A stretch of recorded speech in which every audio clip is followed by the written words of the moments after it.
Eu gostaria de apresentar para vocês um comentário sobre uma parte da minha história de vida quando servia em Roraima.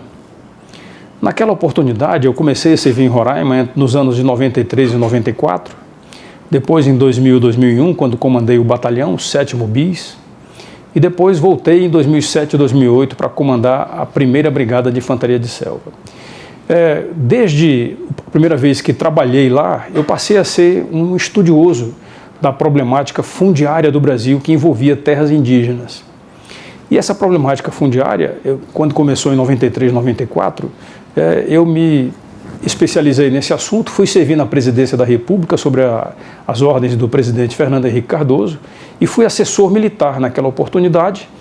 Eu fiz um estudo e apresentei ao presidente Fernando Henrique Cardoso as linhas de ação.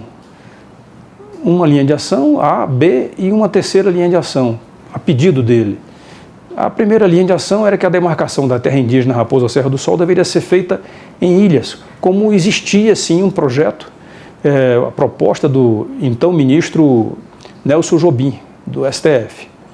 Essa proposta era o plano A. O plano B era demarcar em área contínua, isto é, era uma proposta dos antropólogos que faziam parte daquele momento da definição da FUNAI, e essa proposta era questionada pelo Estado de Roraima, porque iria causar a desmobilização de grandes produtores de arroz e criadores de gado e tudo mais.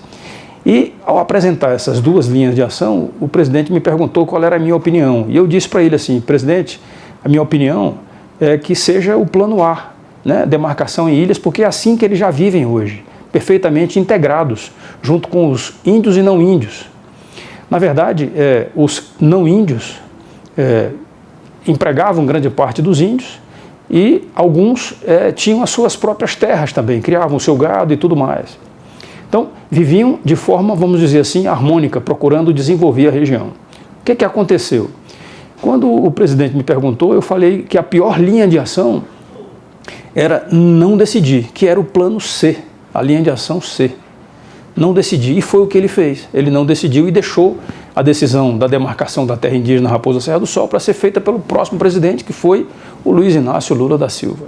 E que acabou demarcando em área contínua e contígua à Guiana e à Venezuela, que tem nativos, né, que tem índios de mesma etnia morando do lado de lá da fronteira, tanto na Guiana, na República Cooperativista da Guiana, quanto na Venezuela. Bem, esta é a realidade hoje.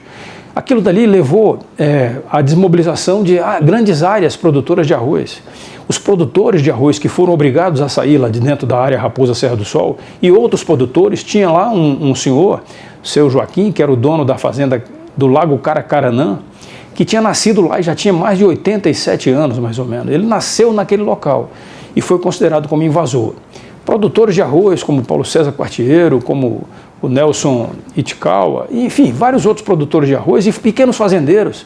Inclusive tinha fazendeiro que era casada com índia. Todos foram considerados invasores e mandados sair da região. Como eles não queriam sair, entraram com recurso junto ao Supremo Tribunal Federal, que acabou referendando o que o próprio presidente da República, o Lula, tinha feito naquela oportunidade. Referendando a decisão do presidente e dizendo que eles teriam que sair lá de dentro como sendo invasores. Isso chegou nas mãos do Exército e chegou nas mãos exatamente quando eu comandava a 1ª Brigada de Infantaria de Selva. E eu, por conhecer aquela problemática, eu dizia que não era uma problemática fundiária, não era uma problemática indígena, era uma problemática fundiária. Eles queriam terras. Na verdade, o não índio também queria terras, porque já produzia lá. Um setor altamente produtivo de arroz foi desmobilizado. Gado, o Roraima naquela oportunidade tinha mais, a criação de gado de Roraima era maior do que Rondônia. Hoje, né, é brincadeira, Roraima quase que não tem gado, é só para consumo próprio. Então, naquela oportunidade, eles decidiram então que o Exército iria ser mobilizado para retirar essas pessoas que estavam dentro da área Raposa Serra do Sol. E eu, como comandante da brigada, reagi à decisão que eu tinha recebido do então comandante do Exército. O que aconteceu?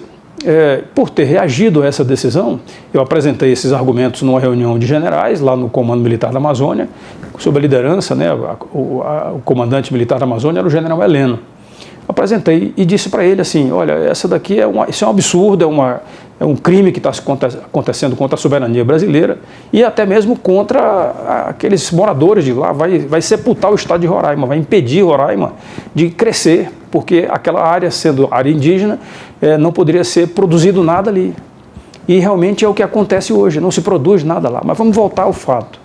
O fato foi, eu disse que não queria ser o comandante da brigada naquela oportunidade para empregar os soldados, os nossos militares da brigada, para retirar aquele pessoal lá de dentro, porque eu achava isso daí uma afronta à soberania, o direito de cidadania também. E aqueles que foram assentados lá, os moradores que produziam arroz, foram para lá dentro de um programa de vivificação da fronteira, dentro do projeto Calha Norte. Moral da história, quando eu disse que não iria cumprir essa missão, eu fui questionado pelo então ministro da Defesa, o Nelson Jobim, dizendo que ordem de presidente não se questiona, se cumpre. E eu disse para ele assim claramente, ministro, o senhor não participou de nenhum dia dentro dos quartéis. E por não ter tido essa oportunidade, o senhor não sabe que o militar, quando recebe uma ordem e considera a ordem absurda, ele não deve cumprir aquela ordem. E foi assim que eu agi, e por conta dessa minha decisão, eu acabei sendo movimentado para um cargo burocrático em Brasília. Na oportunidade, eu claramente olhei para trás os meus 36 anos de exército, a minha vida, a minha carreira como oficial general, 2 anos de promoção a general, era um dos mais novos da turma, tinha condição sim de prosseguir nas promoções, até galgar outros degraus dentro da carreira militar, e eu disse que se eu fosse retirado do comando, eu pediria reserva do Exército. E assim foi. O presidente Lula determinou que eu fosse retirado do comando e eu pedi reserva do Exército e hoje estou aqui contando a história para vocês. Me recusei a prestar continência. A continência é um sinal de respeito que nós adotamos dentro das Forças Armadas para quem merece respeito. E esse cara, o ex-presidente Luiz Inácio Lula da Silva, não merece o meu respeito, não merece a minha continência. Peço a Deus, o grande arquiteto do universo, que não permita que esse cara venha assumir o poder no país de novo. Porque ele assumiu a primeira vez, se envolveu em crimes, em roubo, pediu uma segunda chance, deram uma segunda chance para ele, se meteu de novo em outra confusão de corrupção, pediu uma terceira chance, deram uma terceira chance para ele, ele elegeu uma presidente que teve um governo desastroso, que acabou sendo empichada depois de ser reeleita, e a gente agora está naquela de esperar que ele possa vir a tomar o poder de novo, para implantar no Brasil um socialismo. É isso que você quer? Estou contando a minha história. Fiz e faço de novo, faria de novo, porque o Brasil não merece mudar a sua característica de um país cristão e democrático para um país socialista. Esta é a verdade. Memória viva contando a sua versão.